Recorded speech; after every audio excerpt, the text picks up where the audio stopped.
It's May of 2021 and hyperinflation is here. This article explains that this is a result of supply and demand. That's not true, of course. Hyperinflation is part of the plan to create a worldwide communist state where nobody has private property. So it was planned a long time ago, and it will get a lot worse pretty soon. And as I suggested in the past, the smartest thing to do right now is to trade your savings for things with actual value, such as food and clothes, before it becomes completely worthless. Now let's continue to what I wanted to talk about in this video. Lately it seems that a tech event called Cyber Polygon is getting a lot of attention. The reason for this sudden interest is the déjà vu it gives some of us to an event from October 19, an event called Event 201. Event 201, that was hosted by the World Economic Forum and the Bill and Melinda Gates Foundation, simulated a disease that spreads rapidly around the world and ends after 18 months with 65 million deaths. This conference predicted the behavior of tech giants, mainstream media channels, governments, and other parameters throughout the course of 2020. Now we are a little bit smarter, and we have the opportunity to learn exactly what is coming to us in the next few months. Here's what I found.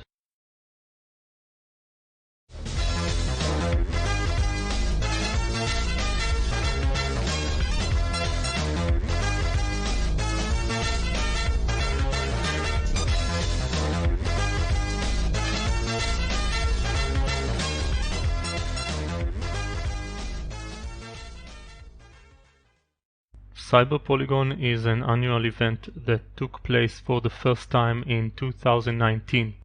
It is said to teach about the dangers in the cyberspace, and the purpose of creating international collaboration is stated, with the noble cause of protecting people and organizations from security threats, no matter where the criminal is hiding.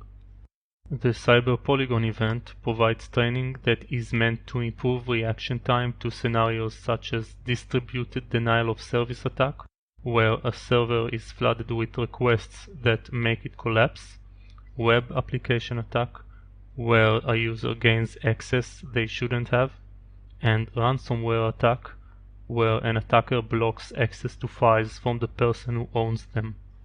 IBM provided the structure for the exercise, and a 3.5-hour video is available summarizing the entire event, and take it from me, you would probably find this video too boring to watch even if you did cybersecurity for a living. Ladies and gentlemen, welcome to Cyber Polygon 2019. My name is Alexander, and for the next 3.5 hours, I will be your moderator for the first ever live international cybersecurity training. Good afternoon everybody, and I'm happy to welcome everybody here in headquarters of Sberbank in Moscow, in main security operations center of Sberbank at Cyber Polygon event, and announce its opening. Joining us today are Bruno Halapo, head of Cyber Resilience Center for Cybersecurity World Economic Forum. Thank you, Bruno. You are with us today, and I know that you will help us with summarizing the results, our session, and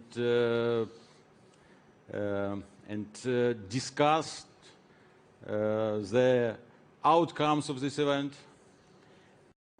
MTS provides various digital services to its clients, including big data, financial and banking services, Internet of Things, OTT, cloud computing, system integration, and e-commerce. The last thing I want to mention about Cyber Polygon 2019 is the humble list of partners. The biggest name here is IBM. Sberbank is the biggest bank in Russia. But besides that, you probably didn't hear of the rest of the companies. And this web page doesn't even work. Take a look at what happens 1 year later in Cyber Polygon 2020. That was back when some countries got out of their first lockdown.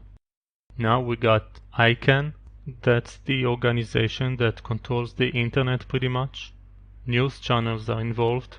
Ernst & Young, one of the big four accounting companies with hundreds of thousands of employees worldwide, joined the party.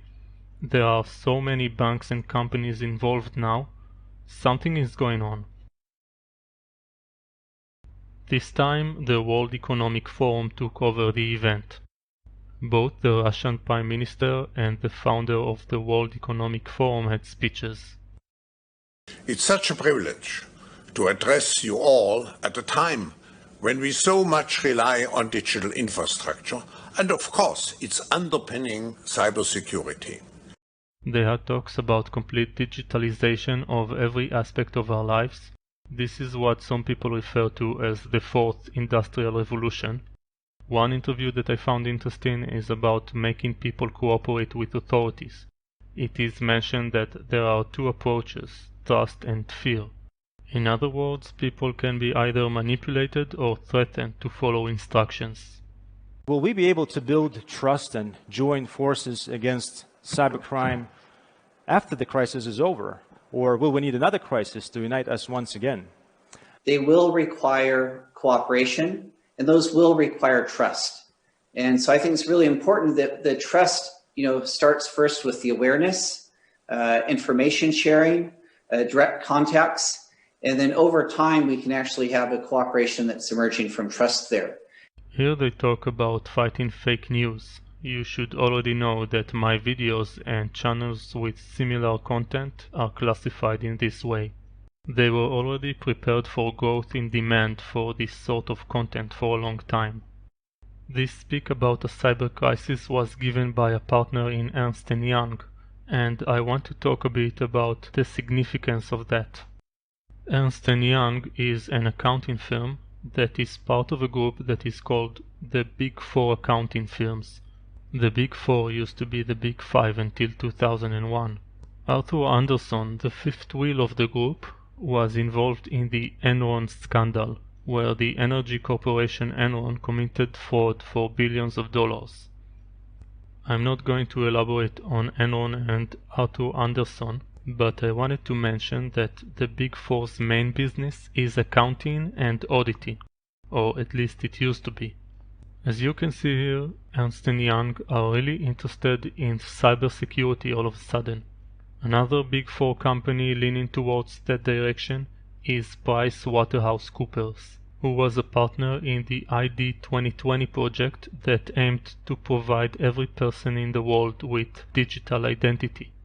They actually kick-started that project, and now they are not mentioned anywhere in the official website. So why did PwC and the project part ways? That's a story for another time. For now, we saw that 2 out of the biggest 4 multinational auditing companies are involved in huge cybersecurity projects. That leaves us with Deloitte and KPMG, and honestly I will be shocked if they stayed behind in this field. But at least at this point, I don't know about them having an equivalent project to those their competition have. This transition in business is important for understanding where the big money is nowadays.